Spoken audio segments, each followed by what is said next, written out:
wow, I haven't cried in a movie in years. Like, not just welled up, but like legitimately cried at the end.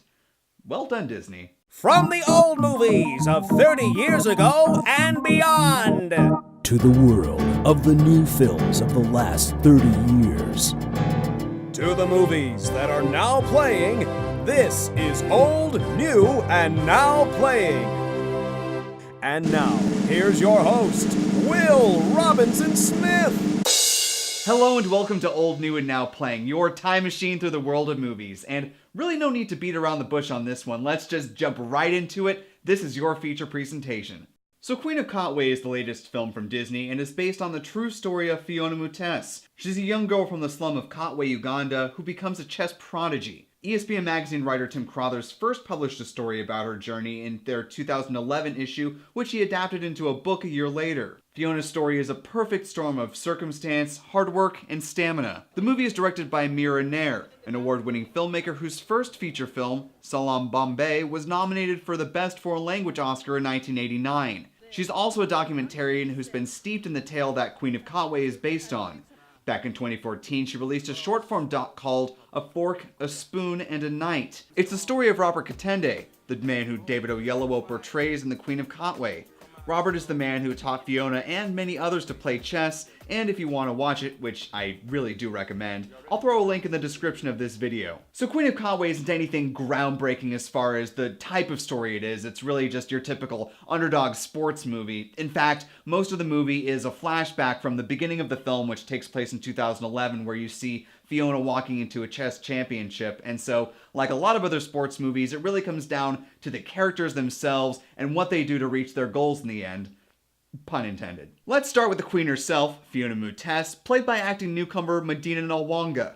I'm always amazed when child actors can really just knock it out of the park, and bravo to whoever found this girl. So far, Disney is really 2 for 2 when it comes to the first-time child actors in their movies this year. And while I really enjoyed what Neil Sethi did in The Jungle Book, and certainly appreciated the challenge of acting as well as he did in a green screen environment, I thought that what Medina was able to do here was really quite remarkable. Yes, she was given the gift of being able to perform against two acting giants like Lupita Nyong'o and David Oyelowo, but she never seemed to be overpowered by them. For a first-time actress, I thought Medina found a lot of range in the character and really had some nice and subtle moments. As for David, you know it's really just a matter of time until that guy has an Oscar on his mantle, although I think he really should have been nominated for his performance in Selma over Benedict Cumberbatch for The Imitation Game, but that's really neither here nor there at this point. He really should have, though.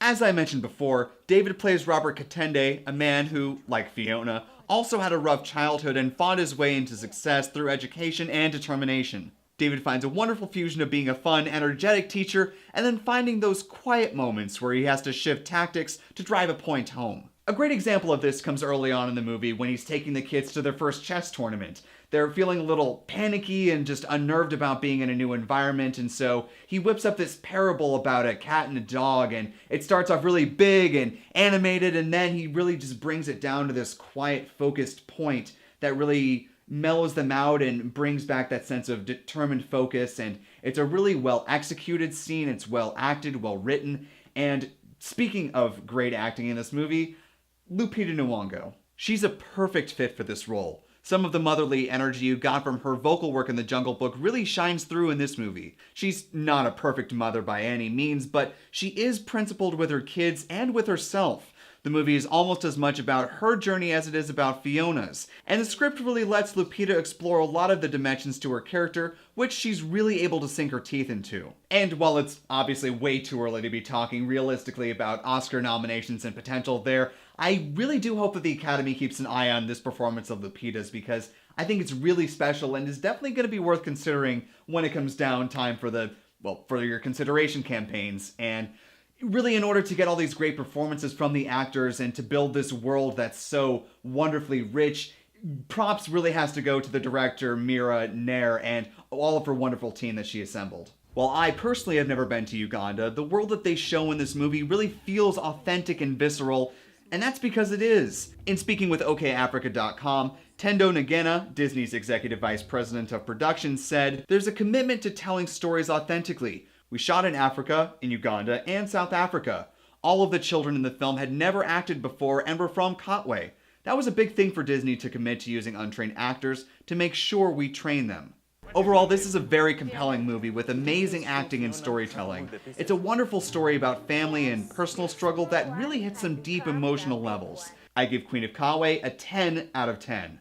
Now I know I'm fairly young to the reviewing game, and maybe a few years down the road I'll look back on this movie and future Will might have a different take on what this movie looks like, but for me right now, just based on what the movie promised it was going to be to what I came out of the film with, I thought it hit all the right emotional beats. I thought it exceeded my expectations of the movie, and cannot stress this enough, it literally brought me to tears at the end. It made me well up leading to the end, but at the last scene, waterworks just down my face. I can't even stress how deeply it hit me, and I loved it. So those are my thoughts on Queen of Katwe. When you get a chance to see this movie, and I really do hope you take the time to see this because it's a gem this year. I want to hear all about your thoughts of the film and what's one of your favorite inspirational sports movies. Leave your thoughts in the comments section below.